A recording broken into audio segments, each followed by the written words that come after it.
So one of the fun things about studying the Bible in the original languages is you get to see all the places where translators decide to censor instances of foul language.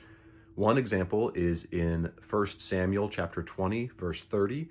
This is where King Saul is aware that David is basically in line to usurp the throne from him, and he suspects his son Jonathan is colluding with David, possibly helping him against Saul. And in most English translations, it'll have something like Saul calling Jonathan, "Oh, you son of a wayward, perverse woman," or something like that.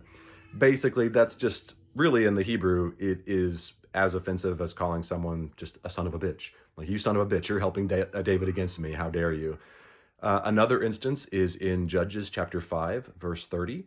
This is a song that is mocking the enemy armies of Sisera, and it basically depicts Sisera's mother looking for him to return and wondering why he's taking so long to come back. And so this song, as a taunt, envisions Sisera's mother being like, "Oh, I'm sure they're just out getting some more goods, collecting a girl or two for every male soldier to enjoy."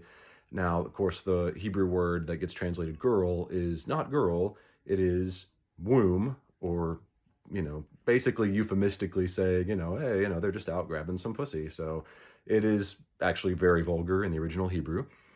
Another famous example that first year seminarians love to bring up and talk about is Philippians 3, verse 8. This is the famous, "Oh, I count everything as rubbish compared to gaining Christ."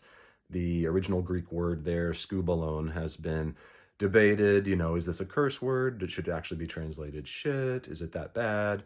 And a number of Greek scholars have done some serious deep dives on that word, including my own Greek tutor, Dan Wallace, Cecil Spike. A couple of other famous scholars have done some really detailed digs into that word and how it was actually used in Greek culture at the time.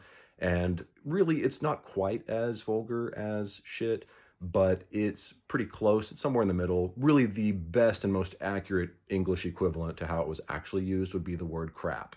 It's a crude word. It does mean garbage or crap, crud, waste, but it was common enough and not necessarily considered as strong and abrasive as a true swear word.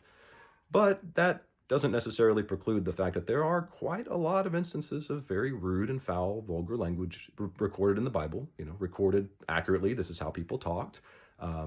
Now, what we really miss is the offensiveness of certain other words and phrases in the Bible. For example, calling people dogs, or speaking about body parts in certain ways. These would have been considered a lot more rude and vulgar than, just our English word dog.